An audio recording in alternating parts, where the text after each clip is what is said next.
Section 1. The Laughter Before the Storm. December 16, 1944, 5:30 a.m. A frozen forest in the Ardennes, Belgium. The darkness isn't quiet. Artillery cracks the night open without warning, rolling through the trees like thunder trapped in ice. Snow explodes off branches.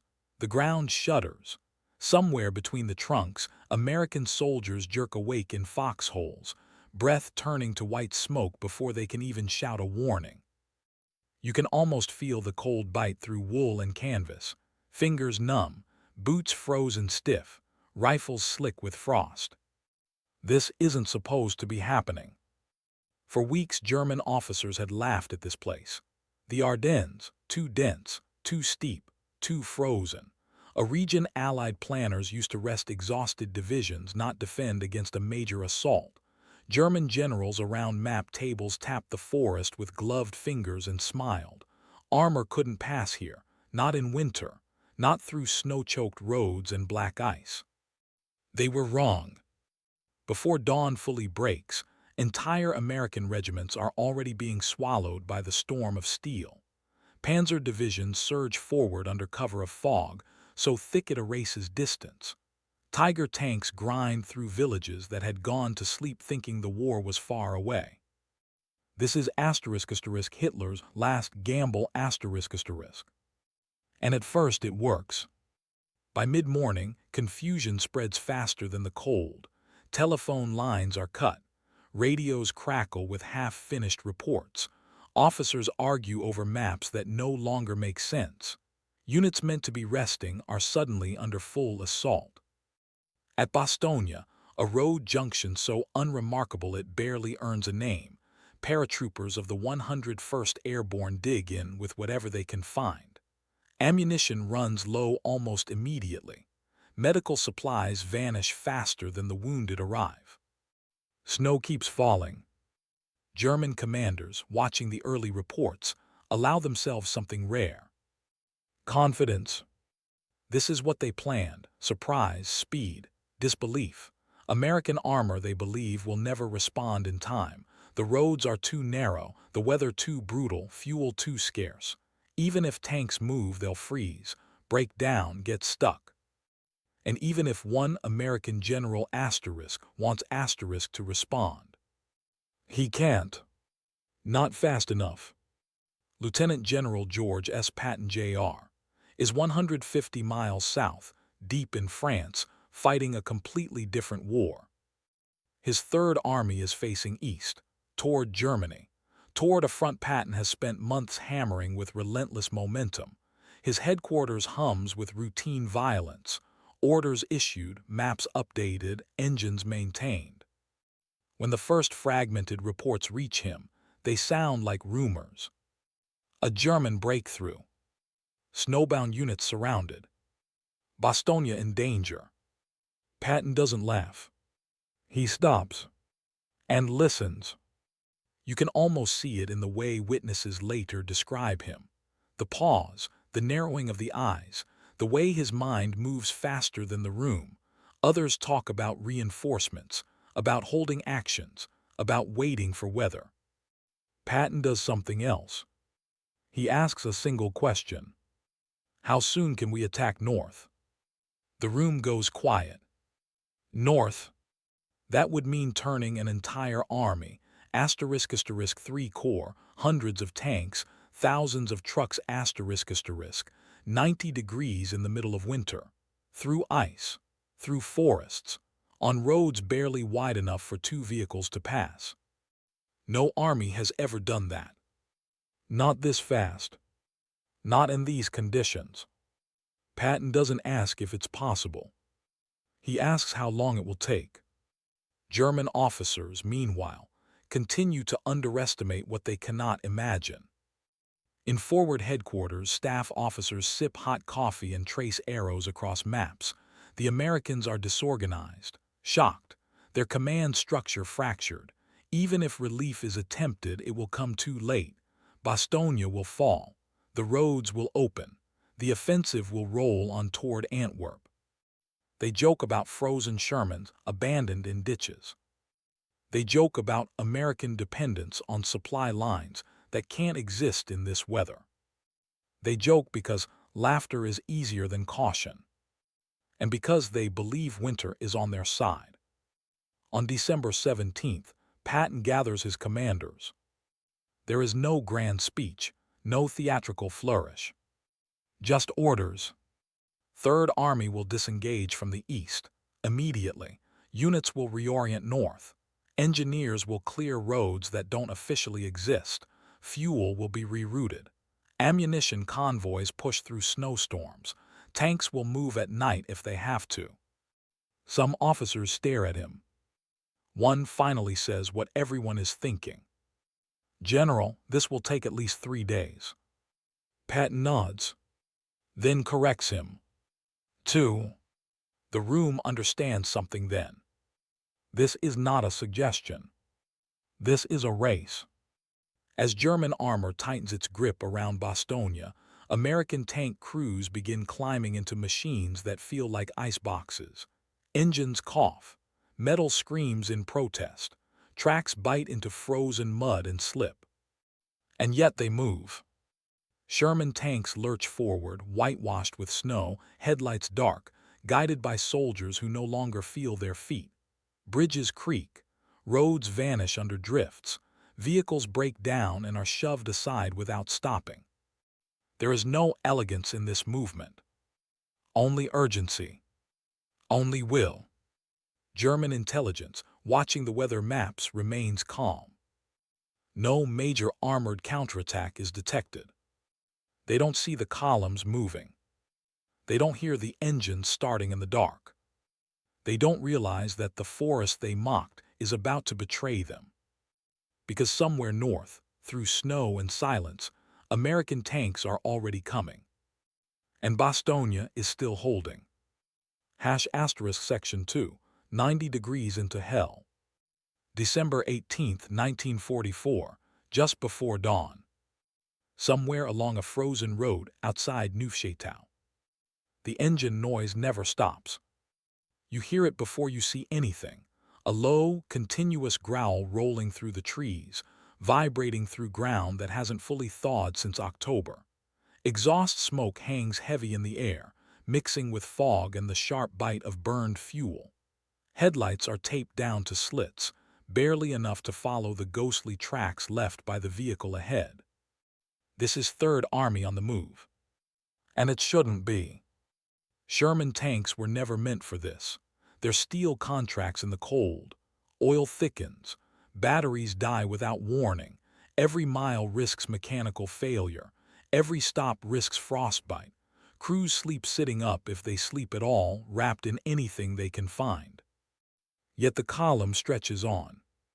Miles of armor, half-tracks, fuel trucks, ambulances sliding dangerously close to ditches that disappear under snow. Engineers work ahead of the lead elements, clearing trees by hand when explosives won't fire in the cold. This is what Patton meant by 2 days. Not planning. Not perfection. Movement. Relentless movement. At Third Army headquarters, Patton stands over a map, gloved finger tracking progress northward. The lines are messy now, units out of sequence, timetables shredded. But the arrow points one way. Bastogne. He knows what's at stake. If Bastogne falls, the Germans gain control of 7 critical roads. The offensive accelerates. Allied lines bend, maybe break. Thousands of Americans are cut off or destroyed. But if Bastogne holds long enough, everything changes. Patton issues a short message to Major General Hugh Gaffey, commander of the 4th Armored Division. Drive like hell. No poetry, no flourish. Just intent. Inside Bastogne, time feels different. The 101st Airborne is surrounded now. Snow falls into foxholes already crowded with wounded men. Artillery shells walk methodically across the perimeter. German loudspeakers crackle to life, offering surrender. The answer is silence. Then gunfire. Brigadier General Anthony McAuliffe scribbles a reply that will become legend. One word, blunt, almost dismissive. Nuts. But bravado doesn't warm frozen hands. It doesn't stop bleeding. It doesn't refill ammunition crates that are almost empty. Every man inside the perimeter knows the truth. If relief doesn't come soon, courage won't be enough. German commanders remain confident.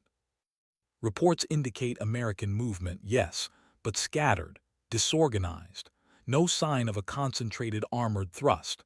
The weather still favors the attacker. Snow grounds Allied aircraft. Roads remain choked. Fuel shortages are already slowing American responses elsewhere. The Ardennes has done its job.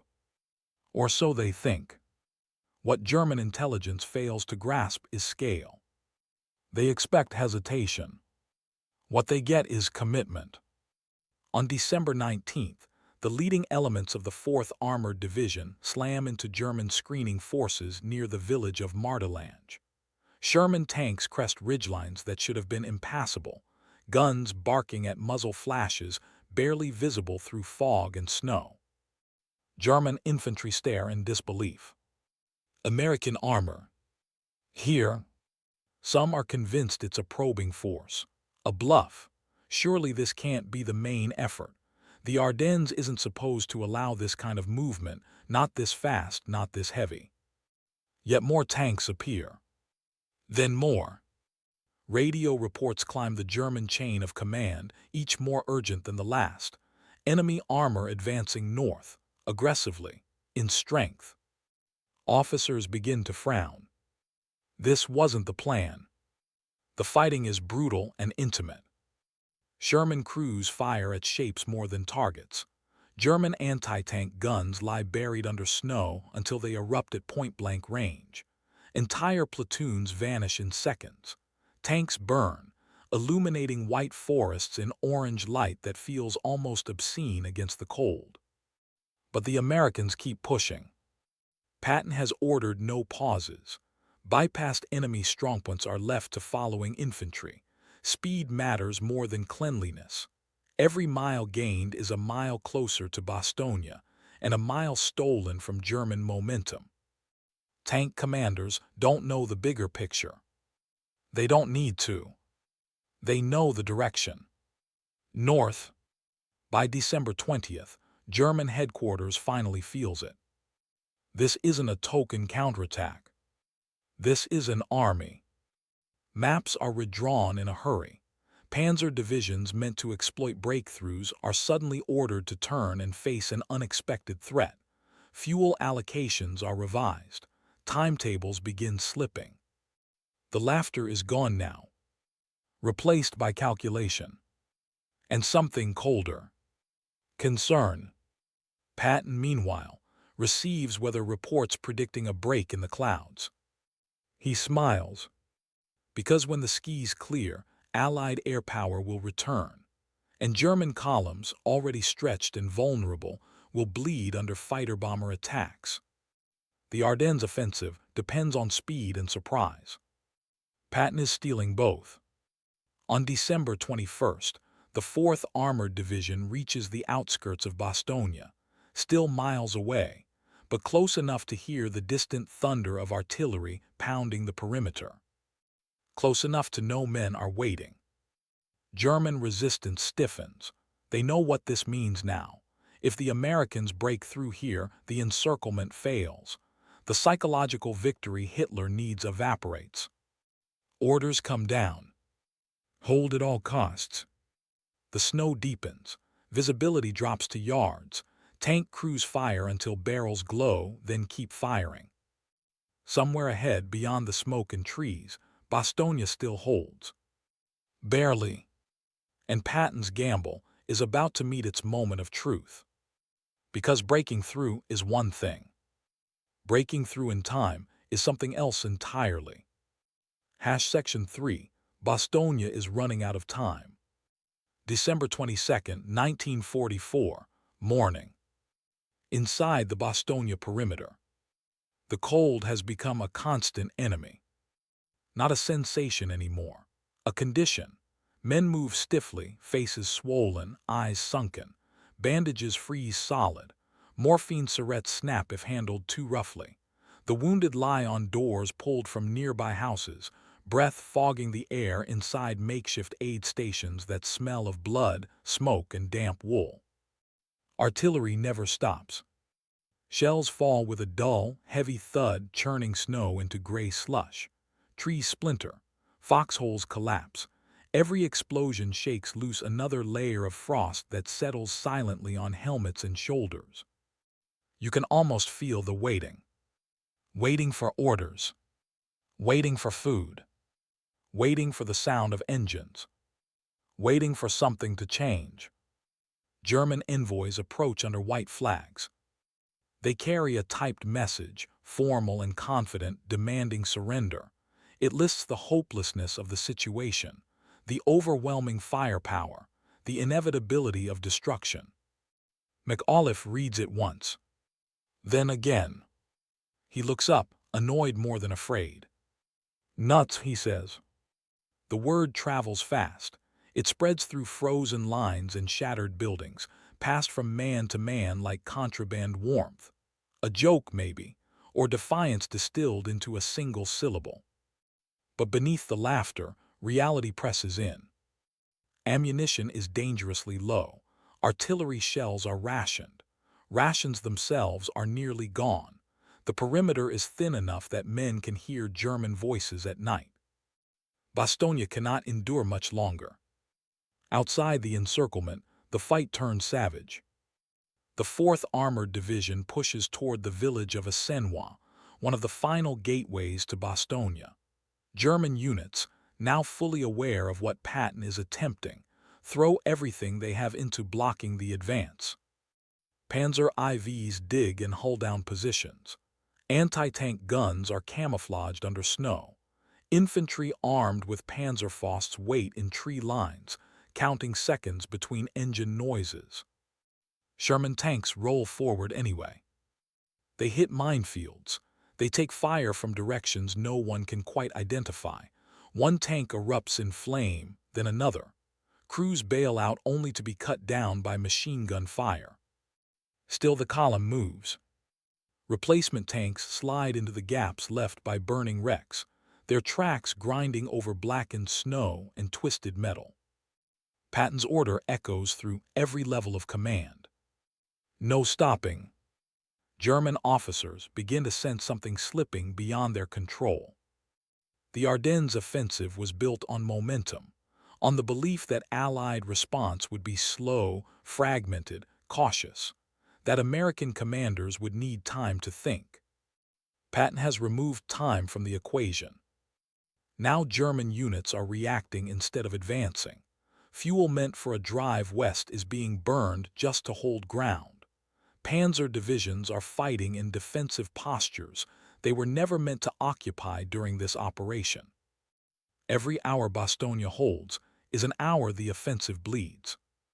On the afternoon of December 22nd, the weather changes. The clouds break. For the first time in days, pale winter sunlight spills across the Ardennes, and with it comes the sound German troops have learned to fear. Aircraft engines. Allied fighter-bombers scream overhead, diving through gaps in the cloud cover. Rockets slam into columns of vehicles. Bombs walk across crossroads choked with traffic. German supply convoys scatter, abandoning trucks and fuel that will never reach the front. Inside Bastogne, parachutes blossom in the sky. Supplies. Ammunition. Medical kits. Food. Men cheer weakly, some too exhausted to even stand. Others simply stare upward, stunned by the sight of white silk drifting down through gun smoke. Relief is still not here. But hope is. December 23rd. The push toward Assenois resumes before dawn. Sherman tanks move with headlights dark, guided by infantry clinging to their hulls. Snow muffles sound, turning gunfire into a distant echo until it's suddenly everywhere. The fighting collapses into chaos. Tank against tank at near point-blank range, infantry rushing forward through shell holes, Orders shouted, lost, repeated. Radios crackle and die. Officers lead from the front because there's no other way to move men forward. By midday, the American spearhead reaches the edge of the village. German resistance stiffens into desperation. They know what this means. If Asenwa falls, the road to Bastogne opens. At 3rd Army headquarters, Patton waits. Reports arrive in fragments, progress measured in yards, casualties mounting, German resistance heavier than expected. Patton says nothing. He stares at the map. He knows the clock. He also knows his men. Late in the afternoon, a Sherman tank commanded by Lieutenant Charles Boggess pushes through the final line of German defense. Small arms fire rattles off its hull as it lurches forward, gun trained down the road ahead. The snow-covered road curves. And then, American paratroopers appear. Mud-streaked, bearded, exhausted. Alive. The tank halts. Hands wave. Shouts echo through the cold. The first physical link between Bastogne and the outside world is made. The encirclement is broken. Word spreads fast. Inside Bastogne, men weep openly. Others laugh. Some simply sit down where they stand, suddenly too tired to feel anything at all. Outside, German officers receive the reports in silence. The Americans have done it. Through the Ardennes. Through the snow. Through everything that was supposed to stop them. And now the realization sets in. The offensive has failed. But the full weight of that truth has not yet landed. Because what Patton has just done doesn't only save Bastogne. It changes the entire war in the West. And the Germans are about to understand just how much. Section 4, From Mockery to Collapse. December 24, 1944, Christmas Eve. German Army Group B headquarters. The mood has shifted. Maps that once showed confident arrows surging west are now crowded with erasures and corrections. Pencils scratch nervously. Staff officers speak in lower voices. Fuel tallies are revised again and again, each revision worse than the last. The Ardennes was supposed to protect them. Instead, it has betrayed them. Reports confirm what many already fear. American armor has broken through to Bastogne. The encirclement is no longer airtight. Supplies are moving in. Wounded are moving out. The psychological blow is immediate and severe. What was meant to be a decisive winter offensive is now a race to avoid disaster. Field Marshal Walter Model reads the situation clearly. Without Bastogne, the offensive loses its spine. German units are overextended, short on fuel, and increasingly exposed to Allied air power now that the weather has cleared. Every mile gained westward now costs exponentially more to hold. Orders go out. Hold ground. Delay the Americans. Buy time. But time is the one resource Germany no longer has. On the front lines, German soldiers feel the change before they fully understand it. American artillery grows heavier, more confident. Counterattacks are sharper, better coordinated. Fighter-bombers roam the skies with near impunity, hunting anything that moves during daylight. Sherman tanks, once dismissed as inferior, now appear in clusters, supported by infantry and artillery in a rhythm German units recognize with dread. This is not improvisation. This is momentum. Inside Bastogne, the mood is surreal. For the first time in days, hot food reaches the lines. Ammunition stocks are replenished. Medics work with proper supplies instead of improvisation. Men sleep without boots on, even if only for an hour. Christmas comes quietly. There are no trees, no decorations, just a few candles and shared rations passed hand to hand. Some men receive mail that has chased them across continents. Others think of home in silence. They know the fighting isn't over.